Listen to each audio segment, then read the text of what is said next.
jamais. Et on a retrouvé des financements, après on a perdu des financements. Ça a vraiment été un travail de longue haleine. N'ayez pas peur, allez-y, foncez. Après, il faut pas avoir peur de ses ambitions. C'est le message que je veux porter en tout cas.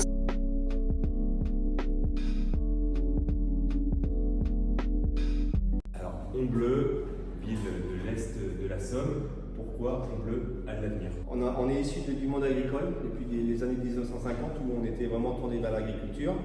Et aujourd'hui, on est situé entre deux grandes villes pôles, à proximité de l'autoroute 1, l'autoroute 29 et de la carte TGV. On est un territoire assez grand. On a la particularité d'avoir 18 éoliennes sur notre territoire. On a fait de la géothermie l'année dernière pour pouvoir simplifier nos chaufferies au niveau de la mairie, la salle des fêtes, de l'école. Et donc, Honbleu est vraiment tourné vers les énergies renouvelables aujourd'hui. Pourquoi le choix de la géothermie? Nous, on a pris un peu l'audit de la FDE 80 en 2020 comme une espèce de bombe en pleine figure. En fait, on avait les trois chaufferies qui étaient complètement vétustes et on s'est tourné vers l'énergie la plus optimiste. Mais on a choisi, nous, en tant qu'élus, la solution la plus ambitieuse pour nous. En fait.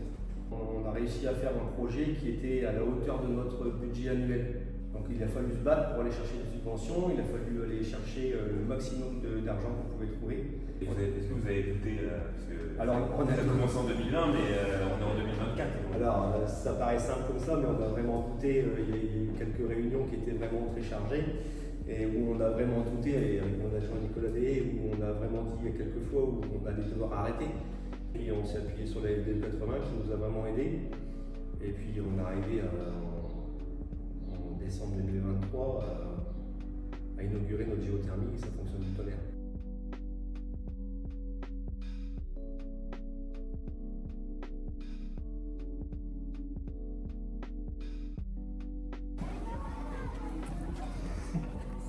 C'est génial. Alors, ça a commencé comment les travaux du coup? Parce que là on est en sous-sol, enfin, en tout cas ça se voit. On a démarré les travaux par la géothermie, par le forage, Le forage, des sondes.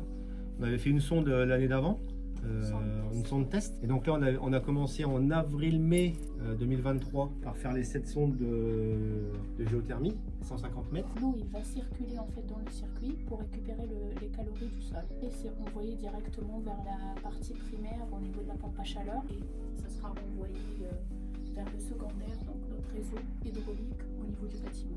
Et qu'est-ce qui coûte le plus cher ici là? Et pompe à chaleur derrière. Pompe à chaleur? Le forage aussi. Le forage aussi, ouais. Pour cette sonde, on est aux alentours de un peu plus de 150 000 euros. Oui. Pompe à chaleur, environ 50 000 euros pièce. Donc là, il y en a deux. On a fait le choix de remettre des chaudières gaz parce qu'on a quand même des enfants de moins de 3 ans. Comme ça nous permet d'avoir l'appoint gaz à la fois pour aider les pompes à chaleur en cas de problème et surtout pour que les gamins ils puissent avoir la bonne température dans les classes. La régulation, elle se fait ici.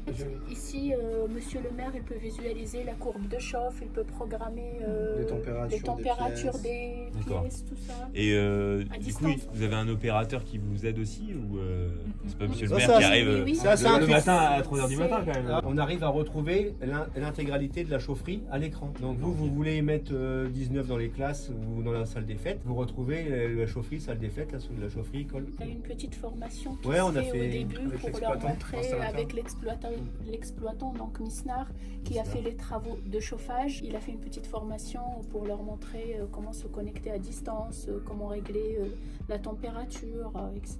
Quand on accompagne la collectivité, c'est vraiment d'agir sur le bâtiment, donc isoler pour diminuer la consommation d'énergie et après changer le système de chauffage. On fait pas de la géothermie juste pour faire de la géothermie. Oui, On c'est anticipe ça. aussi Exactement. l'isolation autour. Exactement. On réduit les besoins pour éviter. Alors il y a un aspect aussi économique, parce que en fait, plus vous avez de besoins, plus il va y avoir de nombre de sondes. Et chaque sonde, on l'a dit, ça a un certain coût.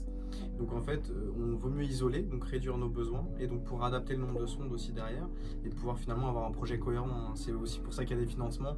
C'est pas pour entre guillemets chauffer les petits oiseaux. Il faut aussi avoir un projet global, une C'est réflexion pas globale. pour chauffer des passoires thermiques. Voilà, c'est ça. L'idée, Par exemple, le projet d'Ambleu, on a 67% d'économie d'énergie.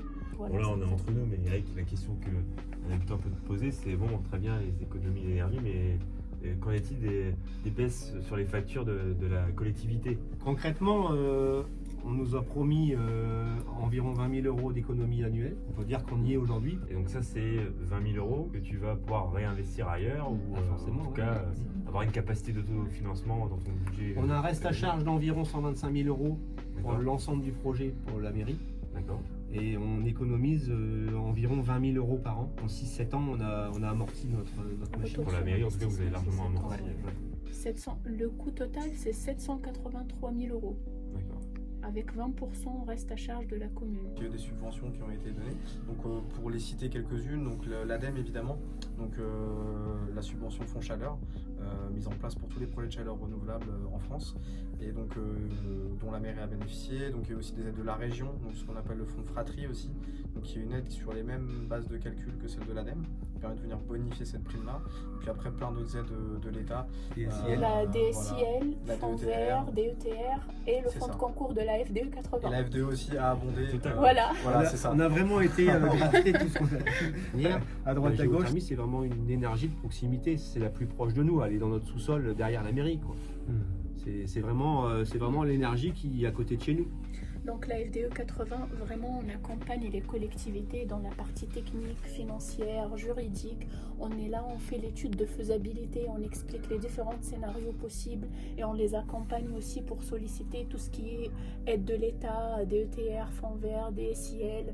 Et nous aussi, on donne de l'aide de fonds de concours pour les encourager à finir leur projet, parce que 783 000 par exemple comme coût total du projet, ça pèse quand même sur le budget d'une collectivité. Je pense que les habitants vont se rendre compte de l'impact de ce projet avec le temps.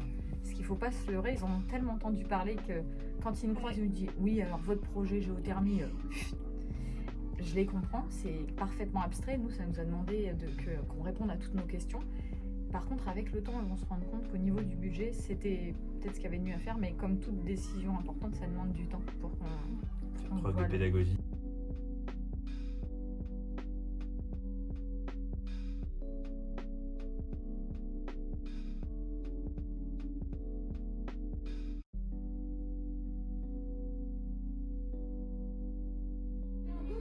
Seulement le voir finalement, c'est de suivre l'enrobé. L'enrobé, en fait. Aujourd'hui, il n'y a plus rien de visible en termes d'installation technique, on va dire, sauf celle qu'on a visitée avant, donc la station, qui permet de distribuer la chaleur, mais sinon tout est enterré. Donc on ne peut plus rien voir aujourd'hui à part les traces du nouvel enrobé. Effectivement, les habitants, ils peuvent pas le voir. Il reste Par pas, il reste visiter, pas, C'est pas forcément un projet qu'on fait, je pense, pour l'image, mais plus voilà, pour la sobriété. Alors, c'est quoi les 3 points clés de ce projet à la fin? Qu'est-ce que tu retiens? Le premier point, c'est d'être affilié à la FDE pour pouvoir avoir des partenaires de confiance. Après, il faut avoir un conseil relativement soudé, uni, pour pouvoir valider à l'unanimité, parce que là, on est vraiment sur des budgets relativement conséquents. Et puis, voilà, après, il ne faut pas avoir peur de ses ambitions. C'est le message que tu veux porter en tout cas. C'est exactement ce que je veux faire comprendre aux gens, c'est que si vous arrivez à avoir un projet d'une telle ampleur et que vous avez l'unanimité de votre conseil, n'ayez pas peur, allez-y, foncez. C'est une question de volonté. Voilà.